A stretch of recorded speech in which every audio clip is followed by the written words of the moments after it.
I felt selfish because I wanted to have him here, and part of you tells you that's the best thing to do, right? Because they're not gonna be better than with anyone, but like their parent, like their mom, right?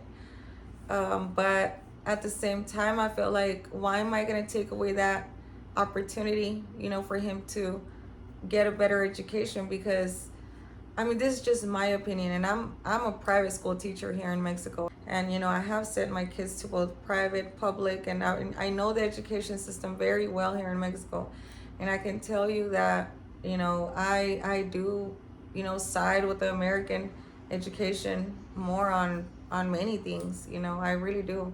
I'm not saying that we don't have good education out here. We do, but for him, that he's gonna spend all his adult life in the States, like he needed that American system knowledge and all that in him. Because I see this a lot with especially living here at the frontera, like a lot of our kids that they were born across, but they probably never even crossed at all, and they don't know the country, they don't know the culture, they don't know their rights, they don't know the law, they don't know these basic things that they're gonna need eventually in adulthood, right? Because they're gonna do life out there. Because de ganar a pesos a ganar a dólares, pues todos se van a ir a ganar dólares.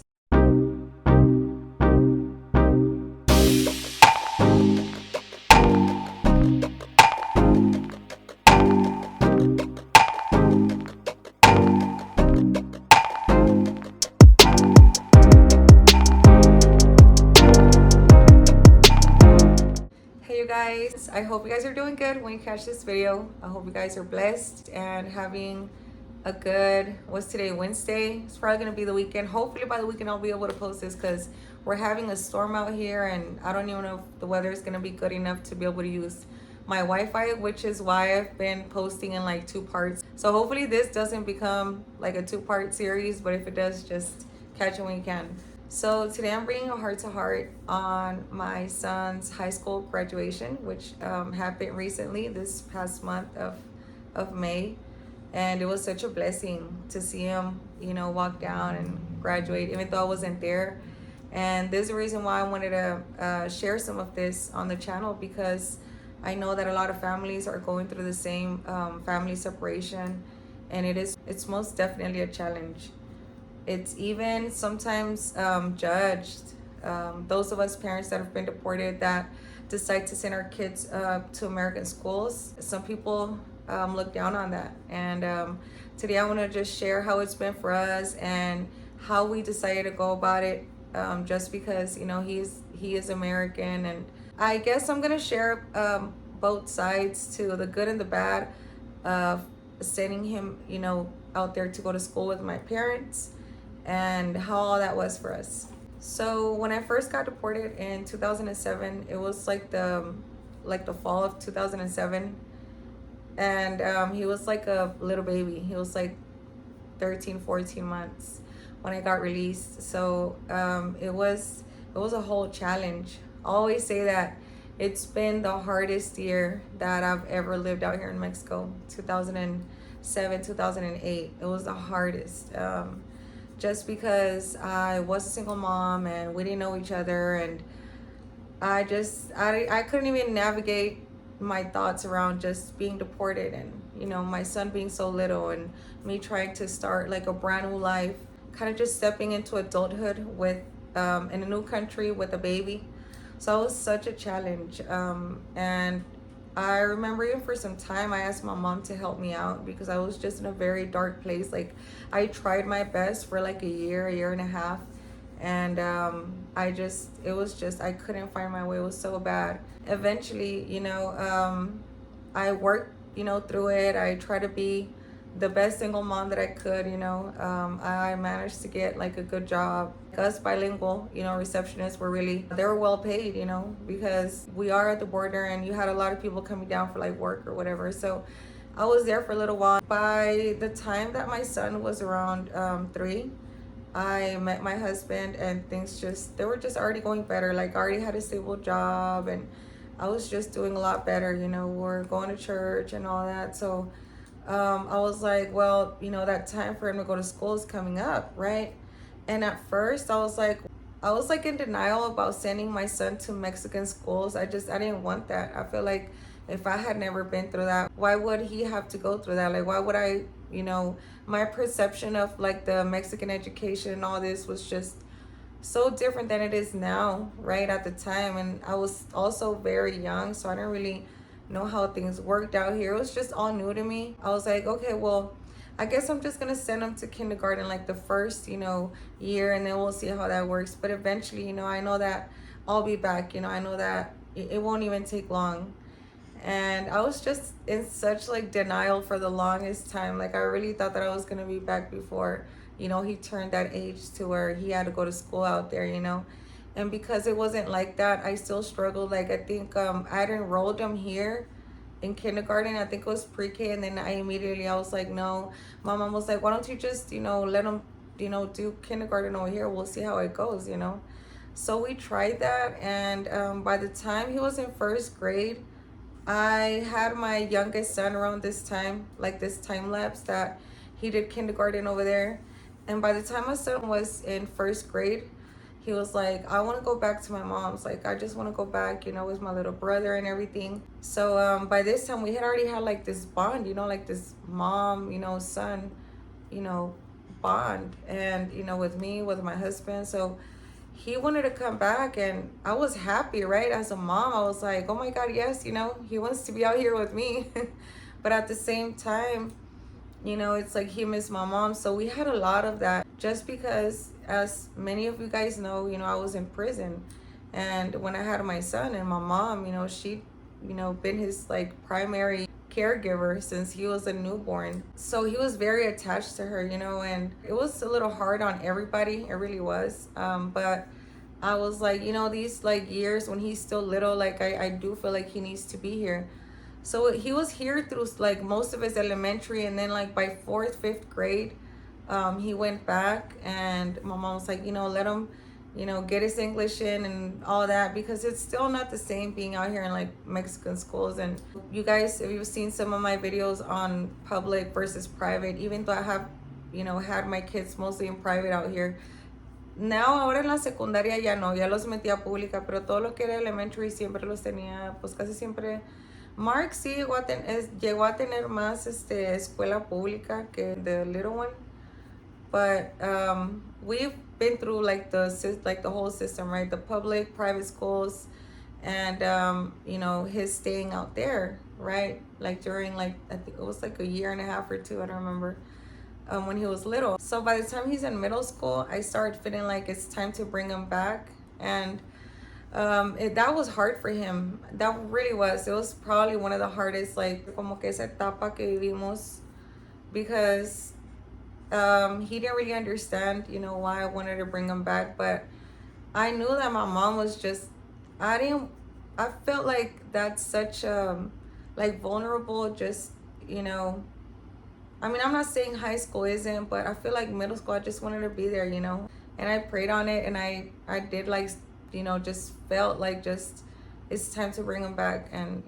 him stay here and be more like close, because that's one of the bad things about sending your kid back, whoever it is that he's staying with, or they're staying with, because sometimes it's not just one. Like I've known, families to send their kids out there with their grandmas or their aunts, and it's not just one kid, it's like a few kids, so there's a lot that and I think I have explained this before in one of my other videos, like I think it was like last year, I remember, but sí he explicado eso de cómo the people that are there for them, sí tienes que tener, you do have to have this like good communication with them, and see, if they're really like able to handle that, because sometimes, people have their own lives, and it's not the same thing, dealing with the teenager that's, not yours, than dealing with the teenager that is yours. Like, I don't know, it's just different. So I felt like I didn't want to put that burden on my mom. I feel like I just wanted him here, and then for him to be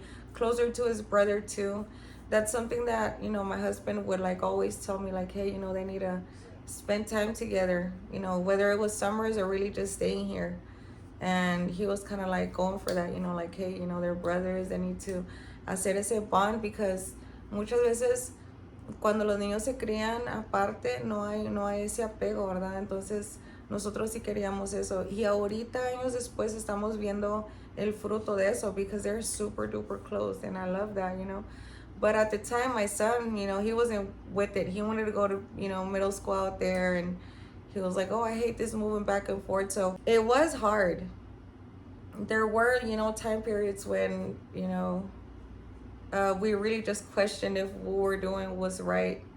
But throughout this whole journey with it, I've learned a lot. We did make a lot of mistakes, a lot of things that I would take back that I would have just now, man, I would say I wouldn't have probably, man, I would have probably not sent him back at all, not even through his elementary years or none of that. No matter how used to my mom he was, because um, probably me selfishly wanting to just keep him here longer. I knew that eventually he would go back, but I don't know. It's just one of those mom things, and there's always this like inner dilemma, right? Of, you know, I felt selfish because I wanted to have him here, and you know, part of you tells you that's the best thing to do, right? Because they're not gonna be better than with anyone, but like, you know, you, their parent, like their mom, right? But at the same time, I feel like, why am I gonna take away that opportunity, you know, for him to get a better education? Because I mean, this is just my opinion, and I'm a private school teacher here in Mexico, and you know, I have sent my kids to both private, public, and I know the education system very well here in Mexico, and I can tell you that, you know, I do, you know, side with the American education more on many things. You know, I really do. I'm not saying that, you know, we don't have good education out here. We do, but for him, that he's gonna spend all his adult life in the States, like he needed that, you know, American system knowledge and all that in him, because I see this a lot with, you know, especially living here at the frontera, like a lot of our kids that, you know, they were born across, but they probably never even crossed at all, and they don't really know, like they don't know the country, they don't know the culture, they don't know their rights, they don't know the law, they don't know, like they don't know these basic things that they're gonna need eventually in adulthood, right? Because they're gonna do life out there, because de ganar a pesos a ganar a dólares, pues todos se van a ir a ganar dólares. Pero a veces esperan tanto tiempo para mandarlos a Estados Unidos que los niños o adultos pues batallan después, ¿verdad? Con el inglés, les digo, con las leyes, con otras cosas que a veces pues qué necesidad, ¿verdad? Si pudieron haber estudiado allá y educarse allá y tener el conocimiento de lo que les va a servir el día de mañana.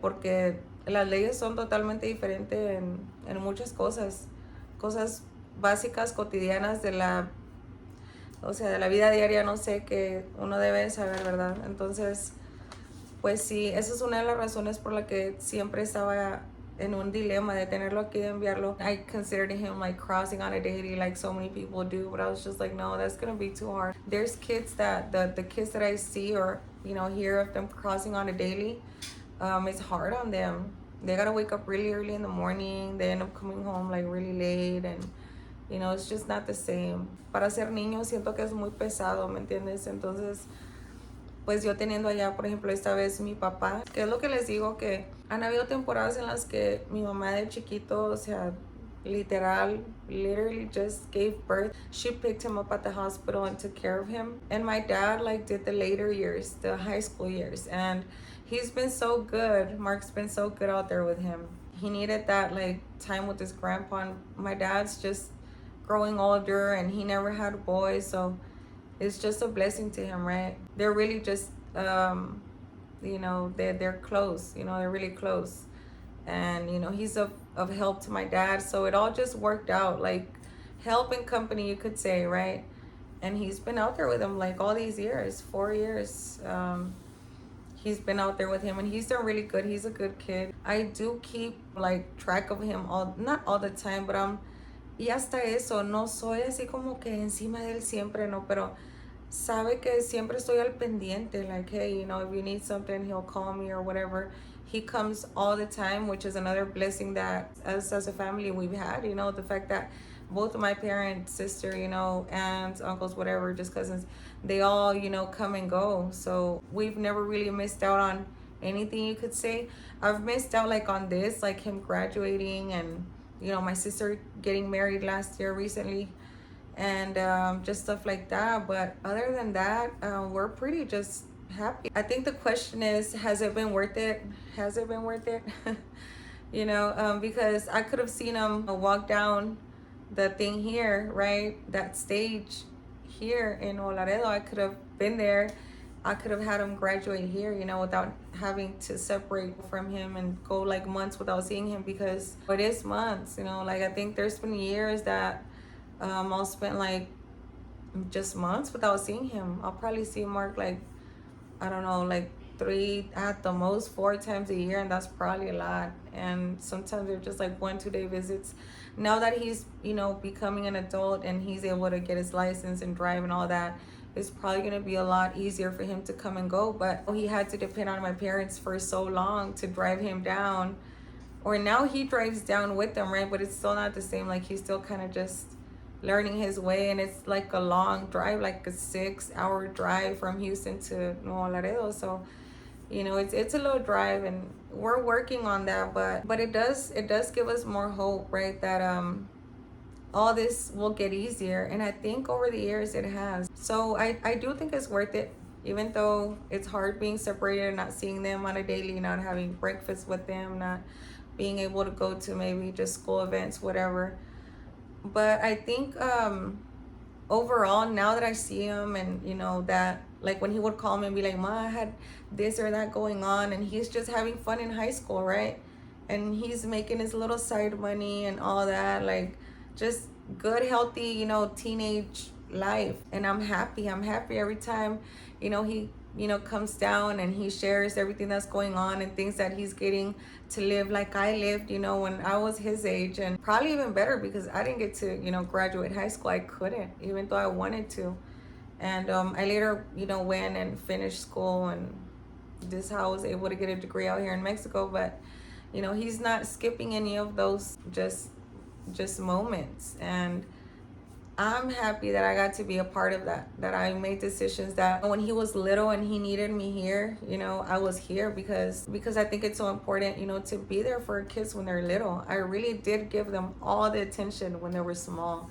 I really did. I was going to school while I was doing motherhood, y los años pesados, que son los años cuando están ellos chiquitos, ¿verdad? De que necesitan mucho más de tu atención y más, Mark, because with all this moving back and forth and kind of just not knowing what was going on, and me co-parenting with my mom, really, because that's what it was now with my dad, but it's always been one of his grandparents, and with them too.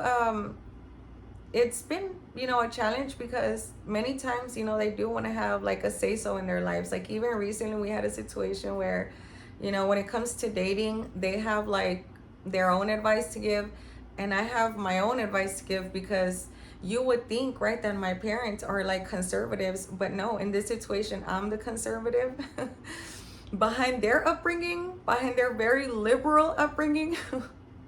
So I literally, you guys, oh my goodness, y'all, the changes in parenting style.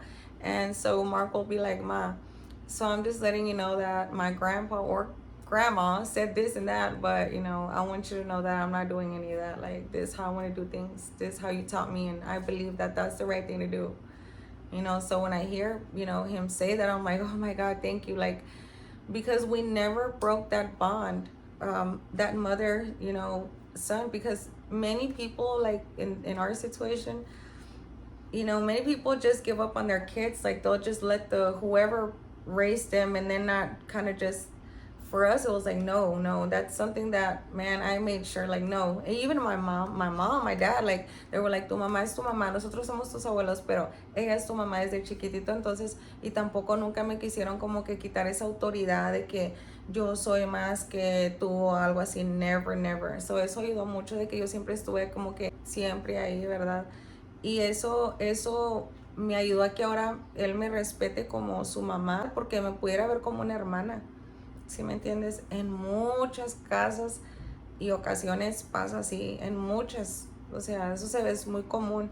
Y yo luché mucho porque eso no pasara, y gracias a Dios, de verdad, de verdad. Y más considero como que un regalo de Dios enorme de que escuche mi consejo. Para mí siento que es el mayor regalo que nuestros hijos no son perfectos, ¿verdad? Obviamente van a tomar sus decisiones, pero pues el hecho de que me considere, me confíe, o sea, para mí yo siento que lo es todo, ¿verdad? Aún más allá de mis propios papás, que son los que le han dado mucho, o sea, no nada más a él, a todos nosotros.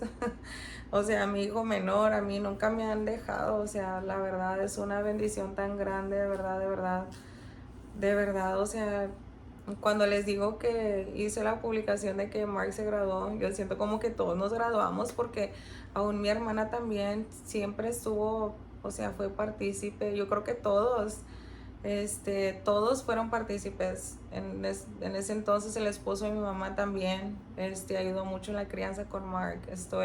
We are like just incredibly grateful because he is just such a blessing. He's always been a blessing, and everybody else that just helped us through it. I mean, it was mostly us, right? Like as a family unit, but my dad's wife now, her too, man, she's a huge blessing. So, I think that God will be with you through this whole thing. Mi mamá una vez dijo, no sé por qué Dios decidió que fuera así, pero por algo fue, ¿verdad? Sometimes the biggest, tragedies come to be the biggest blessings because they show you as a family how love far goes. So if you're a family that's going through this, be encouraged. If your kids are still back in the States and they're still doing that, summer, in Mexico and then going back or just coming down for the holidays, keep your head up. Eventually our kids grow older. Eventually, if you're a wife, you're one day not gonna need to be in the States, with your children because they're probably gonna be older and married and have, moved on, and you're gonna be able to be in Mexico with your husband and not have to travel so much and just kind of go back and forth or stuff like that. It does get better. It does get better. Just hang in there. So I think I skipped the question on how I felt not being there when he graduated.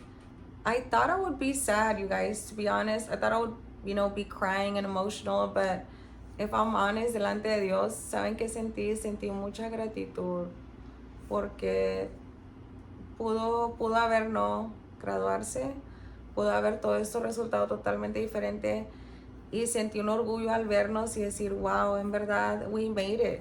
Like, we made it.